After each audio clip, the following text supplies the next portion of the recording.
उनको क्या क्या मुश्किलों का सामना फेस करना पड़ा। एज अ करियर साइकोलॉजी कितना ज्यादा इम्पोर्टेंस रखता है कि साइकोलॉजिस्ट को वो इम्पोर्टेंस नहीं मिलती है। क्या कभी आप लोगों को ऐसा लगा कि इससे अच्छा तो हम MBA कर लेते, कम से कम हम MBA तो कहलाते। वेटेज MBBS की ज्यादा है as compare to psychologist. Psychologists are failed.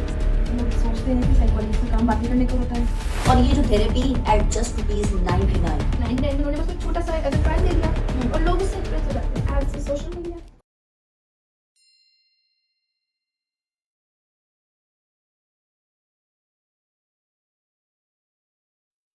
Hey blooming souls, welcome back to the new episode।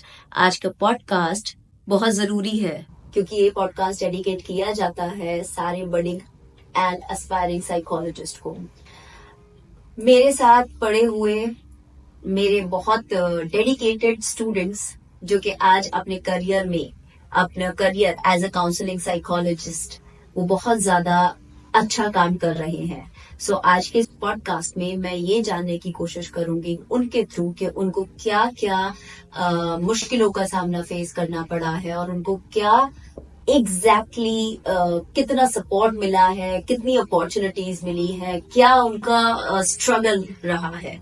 सो आज के इस पॉडकास्ट में हम इसी बारे में बात करेंगे। आज ये बातचीत करेंगे कि एज अ करियर साइकोलॉजी कितना ज्यादा इम्पोर्टेंस रखता है और क्या स्कोप है और क्या क्या चैलेंजेस उनको फेस करने पड़े हैं।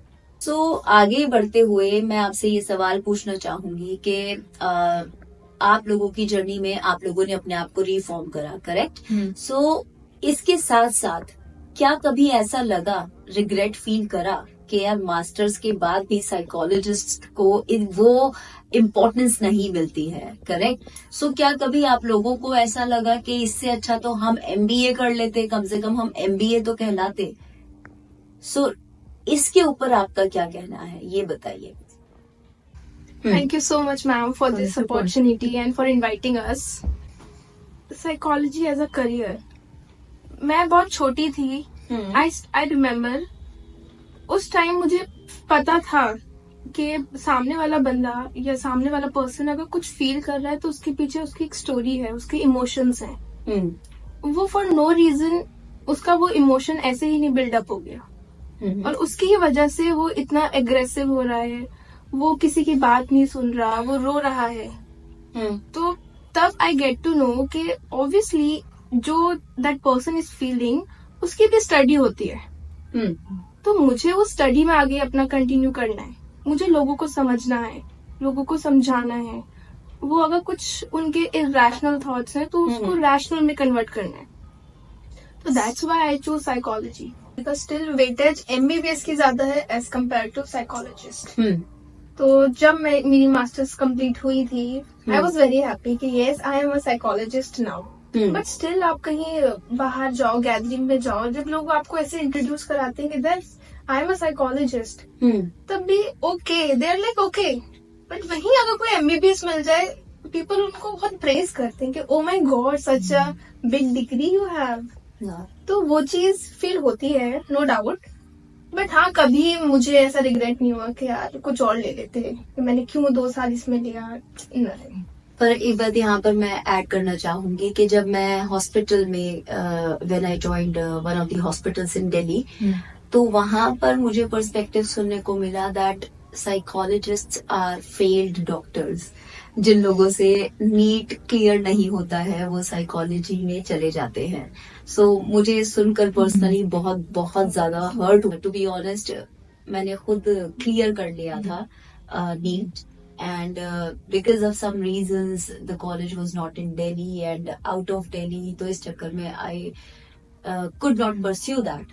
but मुझे आज तक कभी इस बात के ऊपर कोई पछतावा नहीं होता है कि मैं MBBS बन जाती, डॉक्टर बनती, ये होता वो होता। बट फिर भी MBBS देख लो चाहे MBA देख लो, MBA वाले को भी इज्जत दे देते हैं, लेकिन हम साइकोलॉजिस्ट को क्यों नहीं मिलती है? हम साइकोलॉजिस्ट मास्टर्स करने के बाद सेल्स की जॉब पकड़ा देते हैं। लाइक हमने मास्टर्स किया है, कुछ तो हमारी रेपुटेशन होनी चाहिए। तो आप लोगों ने ड्यूरिंग दी जॉब हंटिंग आप लोगों ने कुछ ऐसा एक्सपीरियंस फेस करा, रमशा? लोग सोचते हैं कि साइकोलॉजिस्ट का काम बातें करने का होता है, सिर्फ बातें करनी है और इसके पैसे लेने हैं, तो इनमें क्या ही मतलब इतनी इम्पोर्टेंस नहीं है, ना मेडिकल है ना फिर इंजीनियरिंग है ना कहीं दिमाग लगाना है। वो सोचते हैं बस नॉर्मल बातें करनी है और हो जाएगा, लोग समझ जाएंगे, लेकिन ऐसा नहीं होता। हमें बात करते हुए देखना है इंसान के ऊपर इसका क्या असर पड़ सकता है। ट्रिगर हो जाएगा चीजों से, उसके इमोशंस हर्ट हो जाएंगे, ऑफेंड हो सकता है, और उसकी माइंड को हमें एज्यूम करना होता है कि आगे चल के हमारी बातों से उस पर क्या असर पड़ेगा। तो बहुत ज्यादा जितना लोग सोचते हैं उससे ज्यादा डिफिकल्टी है। आई वुड टोटली एग्री कि ये बहुत डिफिकल्ट है। So basically you are just saying that you were having the inbuilt tendency of empathy in you, right? So वो empathy आपको दूसरों के साथ connect feel कराती थी, and then you decided to choose that, correct? Yes. And Ramsha, what made you choose this subject? मुझे interest था, explore करना था कि नई नई चीजें सीखनी थी। सबसे पहले लोगों को समझना था, इसके लिए साइकोलॉजी मुझे सबसे बेस्ट फील्ड लगा। मैंने सोचा इसी में आगे पढ़ा जाए। फिर +2 में मैंने इसके बारे में पढ़ा, मेरे सब्जेक्ट में था ये। और इंटरेस्ट हुआ, अच्छा पता चला, अपने बारे में बहुत कुछ पता चला, तो मैंने सोचा इसी में करियर बनाना अच्छा रहेगा। ओके, सो कोई ऐसा नहीं था कि आप लोगों में से किसी को भी पेरेंट्स की तरफ से सपोर्ट मिला, या पेरेंट्स ने बोला कि क्यों कर रहे हो, इसमें कोई स्कोप नहीं है, क्या कुछ ऐसा हुआ आप लोगों के साथ? No, not at all. मेरे साथ ऐसे कुछ नहीं। Even my family is like, do whatever you want to do. You just focus on your future, on your career. Yeah, this question reminds me क्योंकि जब मैंने साइकोलॉजी में अपना करियर स्टार्ट करा था, तो यूजुअली आज से 8 साल 10 साल पहले, सो लोग मुझे अक्सर बोलते थे कि क्या कर रही हो पढ़ाई में। तो I used to tell them that I am doing masters in psychology and this and that. So उनको साइकोलॉजी तो समझ में नहीं आता था, बट उनको क्या होता था, वो बोलते थे अच्छा पागलों के डॉक्टर।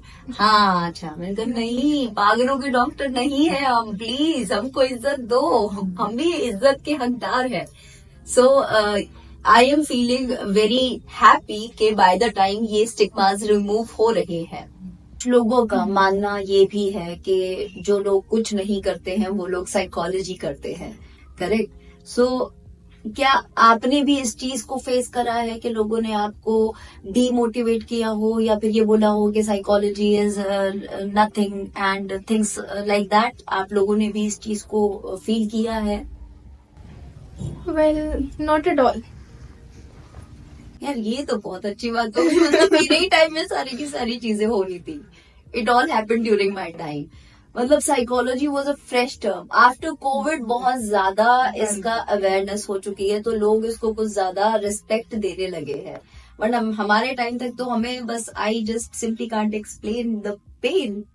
अब अवेयरनेस भी काफी आ गई। पहले सबको लगता था कि वो रो रहा है, उसके साथ कुछ प्रॉब्लम हुई। अब लोगों को में ज्यादा अवेयरनेस आ गई, तो अब फिर भी इतना लोग डिनाइल में नहीं रहते फॉर दिस पर्टिकुलर फील्ड के बारे में।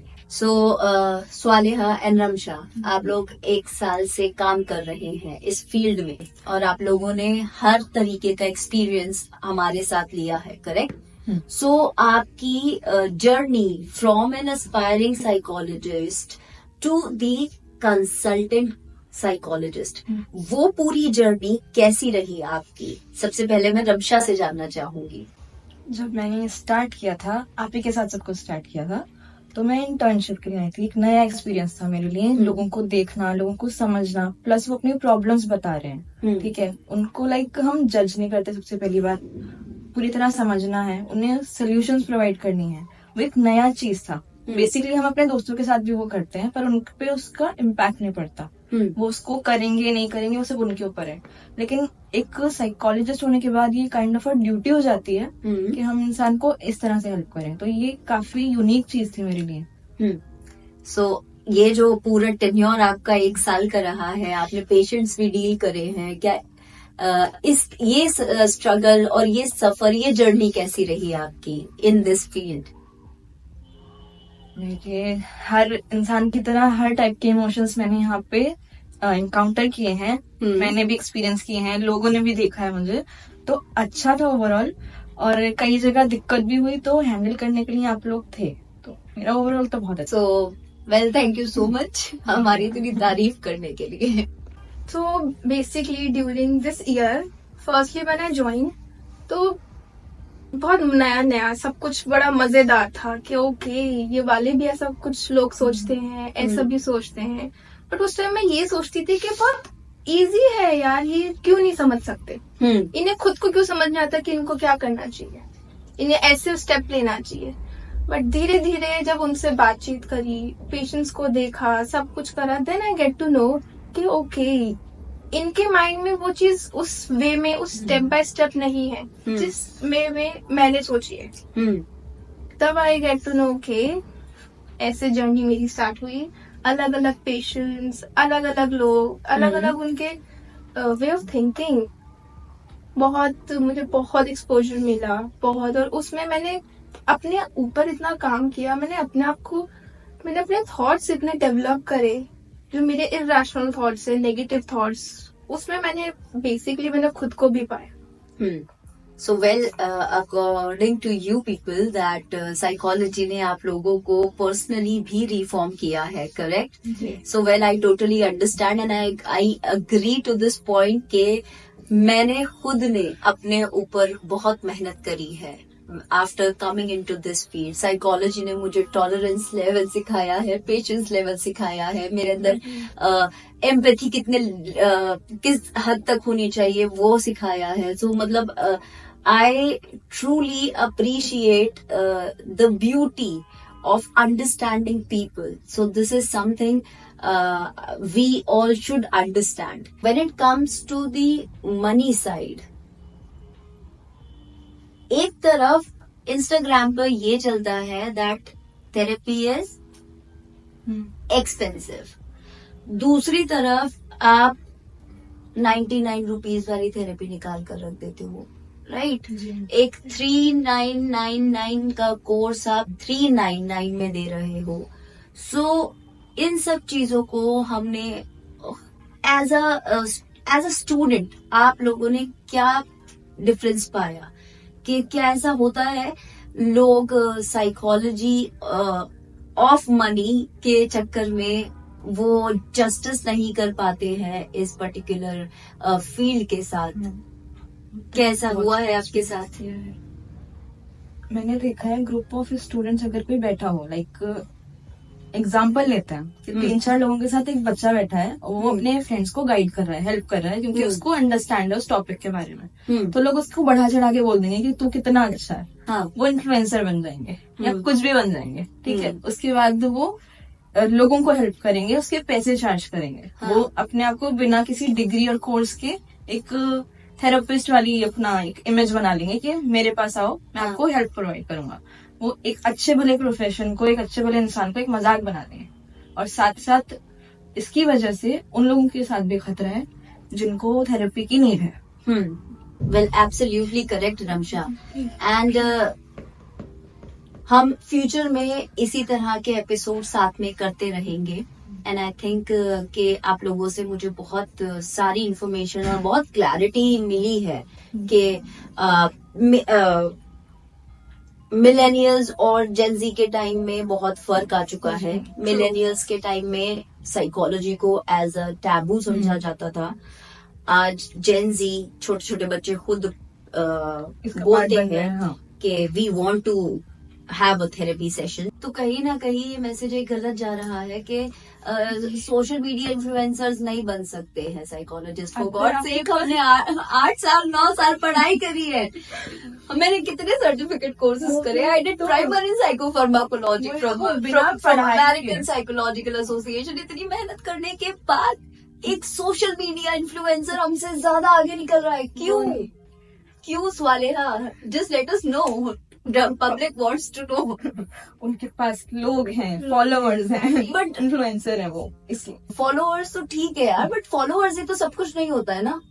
एक लोग कंटेंट क्रिएटर बन रहे हैं, बहुत सारे साइकोलॉजिस्ट, ठीक है, बट हम रियल टॉपिक से कहीं भटक तो नहीं रहे हैं, क्योंकि साइकोलॉजी जो है वो एक बहुत वास्ट सब्जेक्ट है।